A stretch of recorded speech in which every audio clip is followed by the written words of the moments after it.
Nous sommes dans l'Institut Tomi Otake à la ville de São Paulo, au Brésil, pour la réunion du conseil d'administration de Métropolis. Et je suis ici avec Barthélémy Dias, le maire de Dakar, qui est aussi le président de notre réseau, le réseau Métropolis.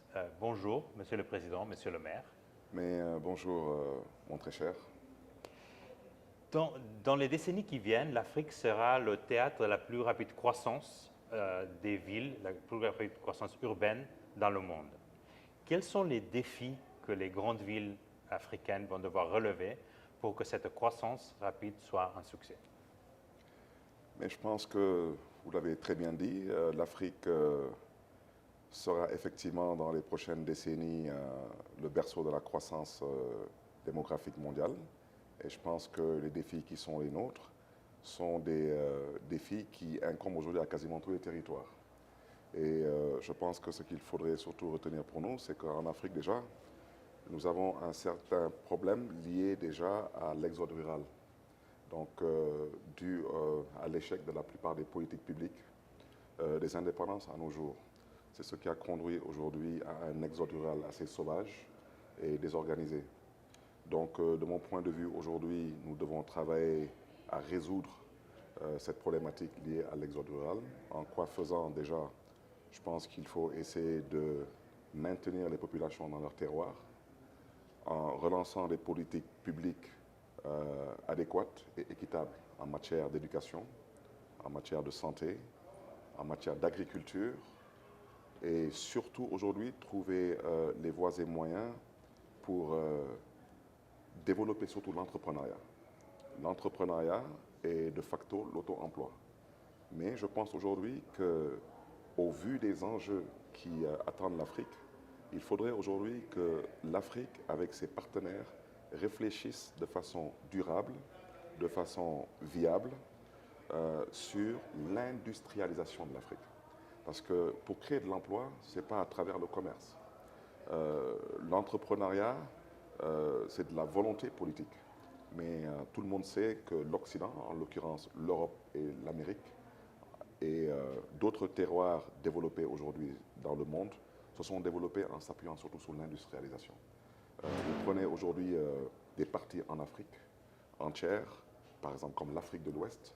Quand on parle d'industrialisation en Afrique de l'Ouest, ça relève plus d'un slogan. Parce qu'en Afrique de l'Ouest, comme vous le savez, il n'y a aucun pays qui fabrique de voitures, d'avions, d'ordinateurs, ou j'en passe. Et je pense que c'est là où le défi doit être relevé pour pouvoir aujourd'hui, surtout, je veux dire, surtout maintenir les populations dans leur terroir. Et quand je parle des populations, je parle surtout des jeunes.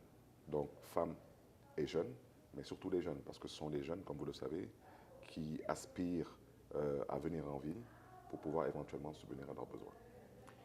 Et l'Afrique est aussi le continent qui est atteint de la façon la plus dramatique par le changement climatique. Ces villes et aussi tous ces territoires. Je voudrais savoir de quoi auraient besoin les maires comme vous, les maires des grandes villes africaines, de la part de leur gouvernement d'un côté et de la part de la communauté internationale pour pouvoir faire face aux défis qui viennent de ce changement climatique. Alors, je pense d'abord que, avant de parler d'abord des gouvernements, parce que quand on parle des problématiques liées au climat, ce sont des problématiques qui nécessitent des montants assez énormes. Et la plupart de nos gouvernements ne disposent pas de ces montants. Et au niveau, bien sûr, de nos territoires, vous comprendrez aisément que ce ne sont pas des défis qui sont relevables. Donc c'est la raison pour laquelle je voudrais surtout déjà mettre l'accent sur nos partenaires internationaux. Je pense déjà que pour construire une maison ou pour construire un immeuble, on construit du bas vers le haut, d'abord avec une fondation. Alors quand on parle des États, comme vous le savez, nous sommes des démembrements étatiques. Donc quand on parle des États, aujourd'hui, je crois que le premier niveau, c'est d'abord les territoires. Et je donne des exemples concrets, comme par exemple les différentes COP. Moi, je participe aux COP depuis la 15e COP, je crois, de Paris. J'ai participé aussi à la dernière COP. Et malheureusement, je suis au regret de dire que les financements ne sont pas destinés au territoire. Et je pense aujourd'hui que nous devons aujourd'hui avoir le courage politique, l'honnêteté intellectuelle de tirer sur la sonnette d'alarme et d'attirer l'attention des partenaires internationaux sur l'importance d'injecter ces financements au niveau des territoires. Parce que comme vous le savez, comme je l'ai dit tantôt, le premier palier étatique, c'est la mairie. Et à ce titre, vous comprendrez aujourd'hui que c'est le maire qui est plus habilité que le ministre de l'Environnement, et surtout pas le Premier ministre ou le Président de la République, à inviter par exemple les populations à reboiser, à inviter les populations aujourd'hui à recycler, à inviter les populations à cultiver, je veux dire, un civisme lié aujourd'hui à cette problématique climatique. Et j'insiste encore, je pense qu'on peut faire une évaluation sur les 2 dernières décennies. Je ne vois pas en quoi ces COP ont profité au territoire que nous dirigeons. Et l'autre chose aussi que je voudrais aussi souligner, il faudrait aussi lever certaines barrières. Ce sont des barrières qui sont liées au mécanisme de fonctionnement de nos États. Aujourd'hui, par exemple, une mairie comme la mairie de Dakar ne peut pas lever des fonds dans une institution financière sans avoir l'accord, l'aval de l'État central par le biais du ministère des Finances. Et ça pose problème souvent parce que ce sont des problèmes qui sont liés à des réalités politiques, pour ne pas dire politiciennes. Quand un maire comme moi, de l'opposition, sollicite de la part de l'État central par le biais du ministère des Finances l'autorisation de lever des fonds dans une structure financière, vous comprendrez aisément que l'État, malheureusement, considère qu'il n'est pas là pour ma promotion. Donc l'État n'est pas souvent disponible à accompagner les territoires, surtout quand ils ne sont pas du même bord politique.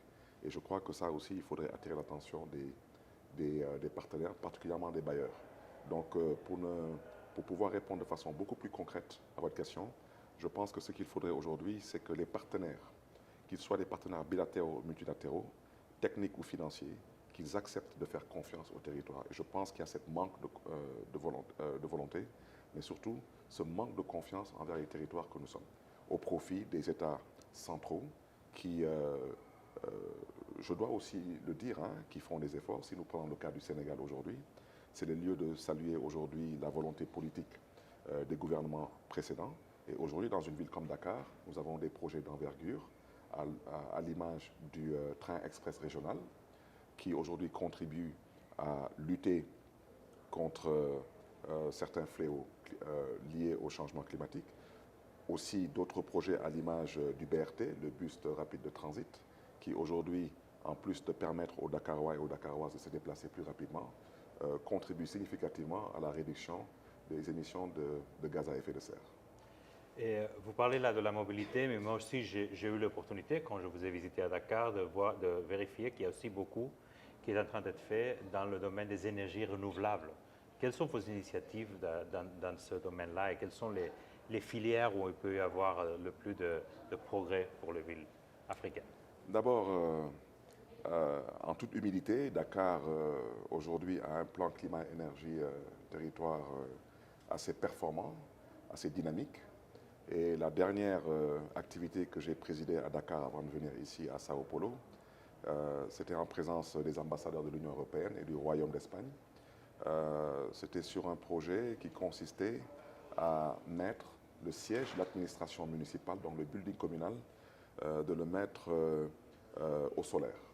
Donc nous l'avons réussi. Donc aujourd'hui dans le building communal, de la climatisation à l'éclairage en passant par tout le circuit. Nous avons aujourd'hui un building alimenté à l'énergie propre.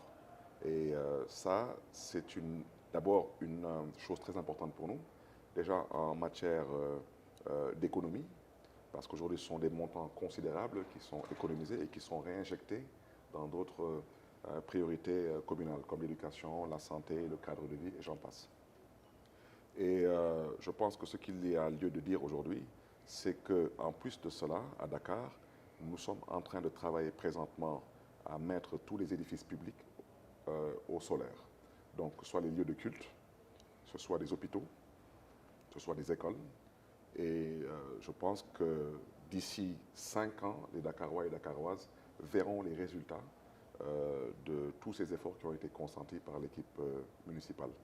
Et je voudrais aussi rajouter en disant que pour ce qui concerne la ville de Dakar, au-delà de la volonté, nous travaillons aujourd'hui avec d'autres partenaires, dont nos amis du réseau du C40, pour essayer de voir aujourd'hui comment pouvoir permettre à Dakar d'être une ville exemplaire sur le continent en matière de lutte contre le réchauffement climatique et en matière, bien sûr, de positionnement par rapport à toutes les problématiques liées au changement climatique. Monsieur le maire, votre ville, comme beaucoup de villes africaines d'ailleurs, est surtout une ville jeune, une ville peuplée de jeunes qui cherchent une opportunité, comme vous le disiez tout à l'heure, pour construire leur vie, un travail, peut-être une opportunité d'entrepreneuriat, etc. Comment est-ce que vous travaillez, comment est-ce que vous envisagez pour créer ces opportunités, pour donner aux jeunes une chance dans leur vie professionnelle et personnelle? Alors, au niveau de la ville de Dakar, il y a énormément d'initiatives qui ont été prises. Déjà, au niveau de la ville de Dakar, nous avons ce qu'on appelle le Fonds de développement municipal. C'est un fonds qui est plus ou moins dédié aux femmes et aux jeunes. Et c'est un fonds qui abrite aussi une couveuse d'entreprises. Parce que les jeunes veulent travailler, mais la plupart d'entre eux n'ont jamais travaillé. Donc, il faudrait qu'on puisse leur apprendre déjà à travailler, qu'on puisse leur apprendre à se former, qu'on puisse plus ou moins aussi leur apprendre à se vendre sur le marché de l'emploi et de l'entrepreneuriat. Donc le Fonds de développement municipal contribue grandement à atteindre cet objectif. En plus de cela, nous avons aujourd'hui une politique de mise à disposition de bourses d'études et de formation.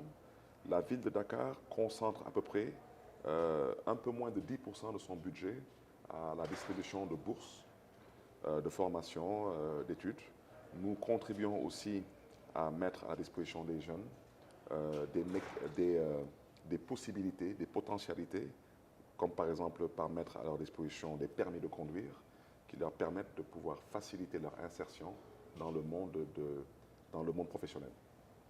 La ville de Dakar aussi a initié un hackathon, donc qui permet aujourd'hui aux jeunes Dakarois et Dakaroises de pouvoir aujourd'hui venir faire éclore leurs projets, faire éclore leurs idées et faire en sorte qu'à travers ce hackathon, des entreprises puissent aussi détecter ces jeunes, prendre connaissance de leurs projets, avoir une petite idée de leur vision et essayer de voir comment faire en sorte que, à travers ce hackathon, qu'on puisse valoriser le capital humain. Je voudrais aussi rappeler que lors de mon programme politique, lors de la campagne électorale, j'ai mis l'accent sur l'humain. Donc mon programme s'appelait en Wolof Dakar Benni Bok, c'est le Dakar que nous partageons en commun. C'est de faire en sorte que l'humain soit valorisé, qu'il soit au cœur de nos urgences, de nos politiques, de nos priorités. Et je voudrais aussi rajouter que toujours dans cette volonté de vouloir mettre les jeunes au cœur de nos politiques et de nos priorités, rappeler que surtout la problématique liée à l'emploi est une problématique qui incombe à l'État central. C'est la raison pour laquelle je fais partie de ceux qui militent pour des relations assez particulières entre les territoires et l'État central, quels que soient les bords politiques. Parce qu'au-delà de nos modestes personnes, nous avons tous, de part et d'autre, pris l'engagement de servir nos populations et de servir bien sûr leurs intérêts.